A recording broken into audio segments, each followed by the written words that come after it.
তিন শ্রেণীর মানুষকে আল্লাহ জাহান্নামায় দেবে ময়দানের মাহশরে। নাম্বার 1, এক শ্রেণীর আলেম বক্তা। এই শুনছেন? এক শ্রেণীর আলেম বক্তা, হ্যাঁ আমি এই জানি, আমি ওই জানি, আমি এই সেই, তার মানে কি আমার সবাই মানো। এই আমার সবাই মানো এর পাঁজর ভেঙে ফেলবে একদম।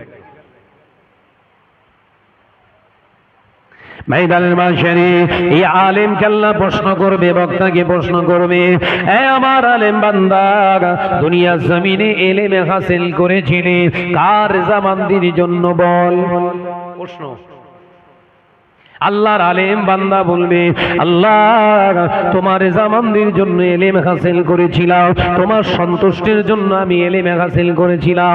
আল্লাহ বলবেন, এই মিথ্যুক কাজ্জাব, সাবধান হয়ে যাও, আর মিথ্যা কথা বলিস না। এলেম হাসিল করেছিলিস আমার জন্য নয়, তুই এলেম হাসিল করেছিলিস সমাজে তোকে বড় হুজুর বলে জানবে, সমাজে তোকে বিরাট বাহবা দেবে। তুই যে ওয়াজ নসিহত করবি তোরটাই ঠিক বলে সমাজের মানুষ বিবেচিত করে মেনে নেবে, এটাই তোর মনের কামনা ছিল, বাসনা ছিল। বল, আল্লাহর আলেম বান্দা খামোশ খেয়ে যাবে, ফেরেশতারা সাক্ষী দিয়ে দেবে, কিরামান কাতিবিনা ইয়ালামুনা মা তাফআলুন। তাই তো নাকি? ঠিক আছে তো? কিরামান কাতিবিনা ইয়ালামুনা মা তাফআলুন। সঙ্গে সঙ্গে ফেরেশতা দুই বলবে, বারহাক ইয়া রাব্বি, আল্লাহ আপনি ঠিক বলেছেন। এই আলেমটার মূল মাকসাদ ছিল এটাই, সমাজে আমাকে বড় আলেম বলে চিনবে, জানবে। আল্লাহ পাক বলবে, বান্দা তোর মনে সুপ্ত বাসনা ছিল সবাই তোর কথা মানবে, তুই যখন ওয়াজ নসিহত করতে যেতিস সবাই তোকে দেখে তাকবীর দিত, সবাই তোকে ভালোবাসতো, সবাই তাকে বড় আলেম বলে জানতো। তোর মনে আনন্দিত হতিস না, খুশি আপনার দুঃখ পেতে? বান্দা বলবে, আমি আনন্দ হতাম, এটাই তো তুই চাইতিস। বল, হ্যাঁ আল্লাহ আমার এটাই বাসনা ছিল। হ্যাঁ বান্দা, এলেম হাসিল করেছিলিস মনে আনন্দ উপভোগ করার জন্য, আমি আল্লাহর জামানদির জন্য নয়। তাই তোর এলেমটা তোর কাজে তুই লাগিয়েছিস, আমার কাজে লাগাতে পারিসনি, তাই তোর এলেমের মর্যাদা দুনিয়ায় তুই পেয়ে গেছিস। এ ফেরেশতা, এই আলেমের গর্দানটাকে চেপে ধর, মাটিতে মুখটাকে ঘেঁষড়াতে ঘেঁষড়াতে আমার জাহান্নামের ভিতরে ফেলে দে। হুজুর জাহান্নামে চলে যাচ্ছে, এই কথা বুঝতে পারছেন তো নাকি? কি হচ্ছে বলতে নাকি? 6 মেরেজ বোধ হয় নাকি? সর্বনাশ হয়ে গেল, সব সর্বনাশ হয়ে গেল। ওদের টেনে বের করে দিকে দিয়ে আমার দিকে ফেরেন, ও ঠান্ডা হয়ে যাবে, একবার করে হুমকি মারলি সব ঠান্ডা হয়ে যাবে। এদিকে ফেরেন, আমার দিকে তাকান। তাহলে আলেম কোথায় গেল? জাহান্নামে চলে গেল। হাদিস বলছি, বলো। রাসূল পাক সাল্লাল্লাহু আলাইহি ওয়াসাল্লাম পাক জবানে জানিয়ে দিলেন, এবার একদল দানি ব্যক্তিকে তোলা হবে। শুনুন, ভালো করে শুনে নেন। কাদের তুলবে এবার? দানি ব্যক্তি, দানি। আল্লাহ পাক আওয়াজ দিয়ে বললেন, হে আমার দানি বান্দা, ধন সম্পদ আমি আল্লাহ দিয়েছিলাম, অর্থ দিয়েছিলাম, তুই কার রাস্তায় ব্যয় করেছিস, কার জন্য ব্যয় করেছিস? ওই দানি ব্যক্তিটা, ধনাঢ্য ব্যক্তিটা বলবে, আল্লাহ তোমার জামানদির জন্য, তোমার সন্তুষ্টের জন্য। আল্লাহ বলবে, তুই মিথ্যুক, তুই মিথ্যুক, তুই মিথ্যা কথা বলছিস। ফেরেশতারা সাক্ষী দেবে, আল্লাহ আপনি ঠিকই বলেছেন, এ দুনিয়ার জমিনে দান করেছিল তোমার জামানদির জন্য নয়। আল্লাহ বলবে, বান্দা এবার সত্য বল, তুই যখন দান করতে যেতিস, তুই যখন দান করেছিলিস, মাদ্রাসা করেছিলিস, মসজিদ করেছিলিস, মার্বেল বসিয়ে দিয়েছিলিস, এমনি করে যাকাত দিয়েছিলিস, তোর মনের ভিতরে কি আনন্দ হতো না? এরা সবাই এক বাক্যে আমায় জানবে, আমি শাহনাজ মাদ্রাসা করেছি। এটা শাহনাজের মাদ্রাসা, শাহনাজ সেক্রেটারি, শাহনাজ মসজিদের প্রেসিডেন্ট, শাহনাজি এই দান করেছিল, এটা কি তুই চাইতিস না? বান্দা খামোশ খেয়ে যাবে। ভেতরের রহস্য সব উদ্ঘাটন হচ্ছে। ও রব্বুল আলামিন আল্লাহ, ও রব্বুল আলামিন আল্লাহ, আমার মনের ভিতরে ওটাই আসা জাগতো, সবাই আমাকে ধনাঢ্য ব্যক্তি সহ দানকারী হিসাবে চিনবে, দানী ব্যক্তি হিসাবে জানবে। এক বাক্যে সবাই শাহনাজ মানে বিরাট দানী, একজন দানী হিসাবে পরিগণিত হব, এটাই আমার লক্ষ্য ছিল। আল্লাহ বললেন, এই বান্দা, সবাই যখন তোকে দানী ব্যক্তি বলতো তুই খুশি হতিস কিনা? হ্যাঁ আল্লাহ, আমি খুশি হয়ে যেতাম। আল্লাহ বলবে, এটাই তো তোর সুপ্ত বাসনা ছিল, সেটা তোর পূরণ হয়ে গেছে কিনা বল? হ্যাঁ আল্লাহ, আমার পূরণ হয়ে গিয়েছে। আল্লাহ বলল, তাহলে দান করার মূল মাকসাদ ছিল তুই খুশি হবি, আমি আল্লাহকে খুশি করার জন্য নয়। তাই তোর দান তোকে খুশি করেছে, আমি আল্লাহ খুশি হলাম না। দেখেছেন ধরা কি করে খাবেন? যা, তুই দান করে তুই নিজে খুশি হয়ে গেছিস, তোর মাকসাদ পূর্ণ হয়ে গেছে। ফেরেশতা, এর গর্দান ধর। দান করেও জাহান্নামে যেতে হবে। ওই জন্য দান করতে গেলে তিনটে শর্ত। কটা বলি জবাব? জোরে বলো, জোরে বলো। দান করতে গেলে তিনটে শর্ত শিখে নেবেন, শিখবেন, শিখবেন। এতদিন যা হয়েছে হয়েছে, আজকে থেকে দান স্টার্ট করেন তিনটে শর্ত মেনে। বলবো বলবো বলবো? তাকবীর দেন, নারায়ে তাকবীর। ও এ যা তাকবীর হয়েছে হবে না, ও হবে না। ও মনে হচ্ছে যেন কেতাবাড়ি চলি ভালো হয়, এসি ওদিক ঘুরিয়ে দে, সব শুয়ে পড়ুক। তাকবীর দেন, নারায়ে তাকবীর। এদিকটা আবার সব চেপে গেছে, একসঙ্গে চতুর্দিক থেকে ঝাপটা মারো একদম, নারায়ে তাকবীর। আর জোরে বল, নারায়ে তাকবীর। এক নাম্বার শর্ত হলো, দানী ব্যক্তিরা শুনে রেখে দেন, পর্দানাসীনা মা ও বোনেরা, দান করার আগে প্রথম শর্ত হলো, আপনি পকেটে হাত দেওয়ার আগে, আরাম ট্যাক্সে হাত দেওয়ার আগে, ক্যাশ বাক্সে হাত দেওয়ার আগে, টাকাতে স্পর্শ করার আগে প্রথম মনে মনে ভাবুন, এই টাকাটা আমার হালাল না হারাম। দেখেছেন এতদিন ভেবেছিলেন মাল পকেটে আছে, ধপাঙ্কর হাত মেরি বলছে এইলে আল্লাহর রাস্তায় দিয়ে দিলাম, খোঁজলে দেখা যাচ্ছে ঝাড়া। ঝাড়া বোঝেন? ও কাপ থেকে ঝেড়েছে, দে দান কর দে। ওই জন্য তো সুদখোরেরা এখন মসজিদের সেক্রেটারি। কথা বুঝতে পারোনি? সুদখোরেরা মসজিদের সেক্রেটারি হচ্ছে কি কারণে? সুদখোর জানে দান করেছি মানে আমার ঊর্ধ্বে আর কথা বলার কারণ ক্ষমতা নেই, পুরো এক ঝাপটায় বসিয়ে বেঁধে দিয়েছি, আর দিয়েছি তো সুদের টাকা। ও বাচ্চা ছাড়া খায় না, জানেন তো? সুদখোর যারা কি কি খায়? সব বাচ্চা খায়, ধাড়ি একদম পোষা আছে, শুধু বাচ্চা বের করে। কথা বলছেন না কেন? বাচ্চা বোঝেন না নাকি? আসল রেখে দিয়ে নকল তোলে, ব্যাস। বিশ্বনবী শেখাচ্ছে, পকেটে হাত দেওয়ার আগে বিবেকে হাত দাও। বিবেকে কোন জায়গায়? জোরে বল না রে বাবা। বিবেকে হাত দাও। কি এই পকেটে যে 50টা টাকা আছে, এটা আমার হালাল না হারাম? যদি হারাম হয়ে থাকে, হারাম মালে দান হয় না। দেখেছেন কোথায় ঘা খাচ্ছেন? ভাবি আমার ভাইয়ের পকেট থেকে টাকা ঝেড়ে রেখেছিল, ও ঝাড়াপাটি, বুঝতে পেরেছেন তো? তবে সবাই না, খালসের চকের মা বোনরা সব ভালো, এরা সব বলে বলে নেয়, বুঝতে পেরেছেন তো? কিছু কিছু ভাবি আছে, ভাই জামা খুলে রাখলে পকেট সেন্টাই হয়, ও তো গুনে রাখিনি ভাই আমার, দোকানদারি করে ফিরেছে, পকেটে কত টাকা আছে খুচরো জানে না, হাত মেরে দিয়েছে, গোছানো টাকাগুলো রেখে দিয়ে অগোছালো টাকাগুলো হাওয়া। ওই টাকা থেকে ভাবি দান করছে। কথা বুঝাচ্ছেন নাকি? সব বুড়াস হয়ে গেল সব। হ্যাঁ, যুবকেরা, দান করার আগে নবী শেখায় হালাল মাল দান করো। হালাল মালের দান হয়, হারামের দান হয় না।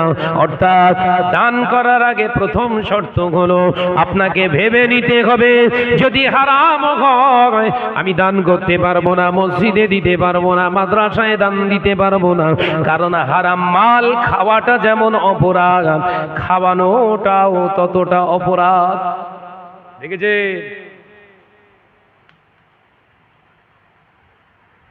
পায়খানা খাওয়া হারাম, খাওয়ানো চুপ করে।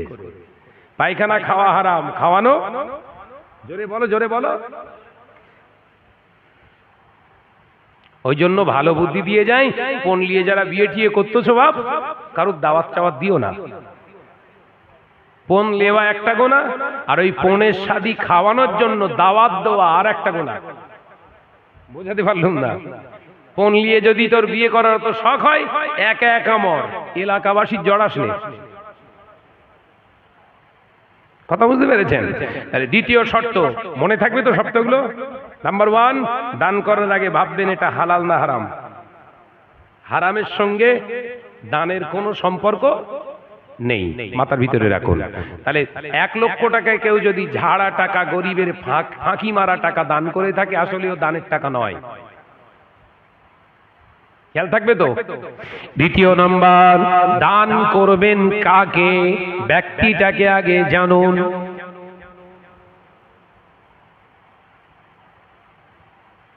কাকে দান করবেন? কিছু কিছু মুসলমান মশলা দিয়ে রেখেছে না, মশলা, আমি আল্লাহর রাস্তায় দিচ্ছি, ও কি করবে না করবে ওর ব্যাপার, মরুক গে যা। ও মরবে না, তোকেও মারবে। ও যদি তোর টাকা নিয়ে মদ খায় তা তোর কবরাজ বলো। রাস্তা দিয়ে আসি তো মধ্যম গ্রামে প্রায় এটা হয় এভরিডে। ওই সিগন্যাল 4 রাস্তা গেছেন মধ্যম গ্রামে, 4 রাস্তায় একটা সিগন্যাল রয়েছে না, ওই 4 রাস্তার মোড়ে সিগন্যালে আমাকে দাঁড়াতে হয় প্রত্যেক দিন, এভরিডে। তো ওখানে ওই দাঁড়িয়ে পড়লেই একটা পাগ লাগোছে, বুঝতে পেরেছেন? গায়ে নোংরা জামা কাপড় পরে, চুল টুল সব ঝাঁকড়া, ও হাতে বিড়ি নিয়ে টুকটুক করে এসে গাড়ির কাছে এসে জানালায় খটকা মারবে, আওয়াজ দেওয়ার বলে, দেন দেন দেন, হাতে বিড়ি বলো। কথা বুঝতে পারছেন না নাকি? হাতে বিড়ি, ও আমার কাছে টাকা চাচ্ছে, ও ভিখারি বলো, দেয়া যাবে? এই তো বিড়ি খোর। ওকে যদি দান করতে হয় 1 প্যাকেট বিস্কুট কিনে হাতে দিয়ে দেন, কারণ ওর হাতে টাকা পড়লে কি করবে?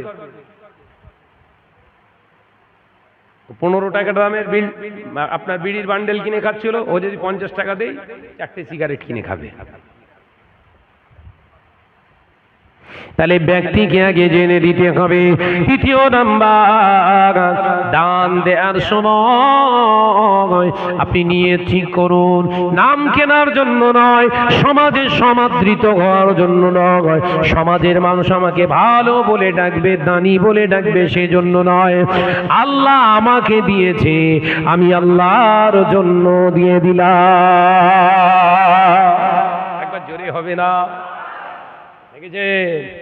আল্লাহ আমায় দিয়েছে, তার মানে আমার নেই কিছু, আমিও ভিখারি, আমি আল্লাহর জন্যই দিয়ে দিলাম। একবার জোরে বলুন, একবার জোরে হবে না?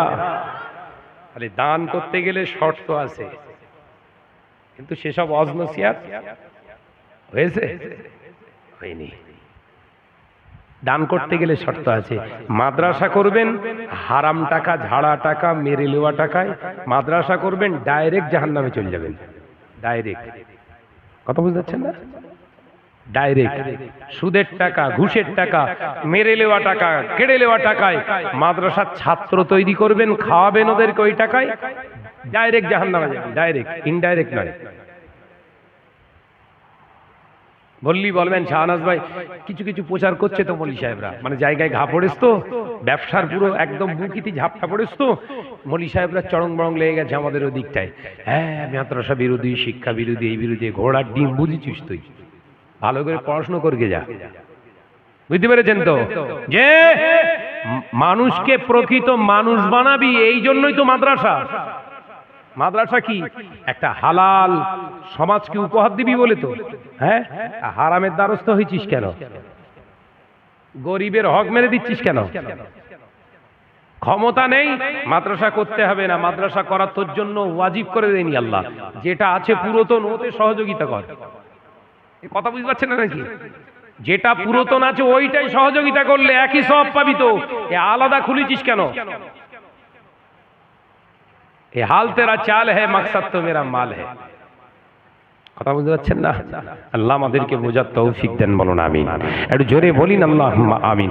ভাইরা আমার, সোনার মানিকেরা, আলোচনা করতে করতে আমি যে জায়গাটায় বোঝাতে চেয়েছিলাম, আল্লাহ বললেন আতিউল্লাহ, আমি আল্লাহ আমার ইতাআত করো, ওয়া আতিউর রাসূল, ওয়া আতিউর রাসূল, আমার হাবিবের ইতাআত করো, ওয়া উলিল আমরি মিনকুম, ওই সমস্ত আলেমে দ্বীনেরকে তোমরা অনুসরণ করো, ওই সমস্ত আলেমে দ্বীনের তোমরা কাছে যাবে, ওই সমস্ত আলেমে দ্বীনের সোহবত তোমরা লাভ করবে যে আলেমের ভিতরে আমি আল্লাহ আমার ইতাআত, আমার হাবিবের ইতাআত আছে। ওই আলেমের সোহবতে গেলে আমি আল্লাহ এবং আমার হাবিবকে তোরা পেয়ে যাবি। একবার জোরে বলুন, একবার জোরে বলেন। দাদা হুজুর আলেম ছিল, বসিয়াট হুজুর আলেম ছিল, আল্লামা নিসারউদ্দিন রাহমাতুল্লাহ আলাইহি আলেম ছিল, হযরতে শাহ সুফি আব্দুল আজিজ সাহেব কনকপুরী রাহমাতুল্লাহ আলাইহি আলেম ছিল, হযরতে আব্দুল মাহমুদ সাহেব রাহমাতুল্লাহ মেদিনীপুরে তিনিও আলেম ছিল। এই আলেমগুলো কেন নিজে নিজে ইলমের জায়গা থেকে পীর হতে পারলো না, আল্লাহর ওলি হতে পারলো না? কেন ফুরফুরা এই হুগলি জেলার জাঙ্গিপাড়া থানার, হুগলি জেলার ফুরফুরা শরীফের মানুষটার কাছে এসেছিল? এই বিবেকের কাছে আগে প্রশ্ন করুন। কিছু মুসলমান প্রশ্ন করছে, তারা বলতে চাইছে ইলম যখন আছে, সহি কোরআন যখন তেলাওয়াত আছে, তাফসীর যখন করতে শিখেছি পীর হয়ে যাব। তোর নীতি ঠিক নেই, পীর হবি কোত্থেকে? কথা বুঝতে পারছেন না? নেতার নীতি যদি গন্ডগোল হয়ে যায়, ওর এলেম ও নেতৃত্ব ছুঁড়ে ফেলে দেওয়া হবে। কিছু মানুষ দাবি করছে এলেম আছে মানে পীর হবে। ও যতটুকু এলেম আছে, ওই এলেমের দ্বারা নিজেকে চালিত করছে কিনা ওইটা দেখতে হবে। নিজেকে, পরকে নয়। ওই জন্য আল্লাহ বললেন সব আলেম নয়, ওই সমস্ত আলেমে দ্বীনের কাছে তোমরা যাও যে আলেমটা ইলমের দ্বারা আমি আল্লাহ আমার ইতাআত করে। একবার জোরে বলুন না, একবার জোরে বলুন না। ওয়াতিউর রাসূল, ইলমের দ্বারা আমার হাবিবের ইত্তেবা অনুসরণ করে, ওই আলেমের কাছে তোরা যা। একবার জোরে বলুন। আল্লাহ আমাদের বোঝার তৌফিক দেন, বলুন আমিন। আরো জোরে বলি আল্লাহুম্মা আমিন। মুজাদ্দিদুল জামান ছিলেন সেই আলেম, পাঁচ হুজুর কেবলা ছিল সেই আলেম। সুদখোর, ঘুষখোর, জিনাখোর, গানখোর, দৌড় ঠেলা, এই করা সেই করা, সব এসে ওই মানুষের সামনে, ওই আলেমের সামনে বসে যেত। চোখ দিয়ে কখন পানি পড়ছে ওই মদখোর সুদখোর জানতে পারতো না। কথাটা ভুল বললাম? বেনামাজি, সুদখোর দাদা হুজুর পীর কেবলার, পাঁচ হুজুর কেবলার সামনে বসে যেতেন। আমি নিজে চোখে দেখেছি। মুজাদ্দিদুল জামানের রক্তে জিগার শাহ সুফি বাংলা আসামের হাজী মুফতি আজম আব্বাজান মেজলা হুজুর পীর কেবলার সামনে বড় বড় সুদখোর, বড় বড়, বুঝতে পেরেছেন, সমাজ বিরোধী মানুষ এসে বসে থাকতো। হুজুর কেবলা কথা বলতেন, মুখে দাঁত ছিল না। কথা বুঝতে পেরেছে? কচি বাচ্চার মতো কথা বলতেন। সেই কথা তাদের কানের ভেতর দিয়ে অন্তরে যেন চমকের মতো গিয়ে লাগতো, চোখ দিয়ে টস টস করে পানি ঝরতো। তার মানে আতিউল্লাহ ওয়া আতিউর রাসূল, আল্লাহ এবং রাসূলের ইতাআত করা মানুষ আলেম, ওনার সহবতে গেলে তো এমনি চোখ দিয়ে পানি পড়বে। একবার জোরে বলুন। আল্লাহ ওয়ালা আলেমদের সহবতে থাকুন। অহংকার, তাকাব্বারি, বুরাই যাদের ভিতরে রয়েছে, অহংকার, তাকাব্বারি, বড়ত্বাই যার ভিতরে রয়েছে, ও আলেম, ওর কাছে যাওয়া যাবে না। আপনার খাসলাত খারাপ করে ফেলবে। সাবধান থাকুন। মুজাদ্দিদুল জামানের নীতি আদর্শ মনের ভিতরে নিয়ে চলুন। সমাজে বিভিন্ন রকমের মানুষ বেরিয়েছে, দাদা হুজুর পীর কেবলা রহমাতুল্লাহ আলাইহির নীতি আদর্শকে মেনে প্রাধান্য দিয়ে চলুন। কে কি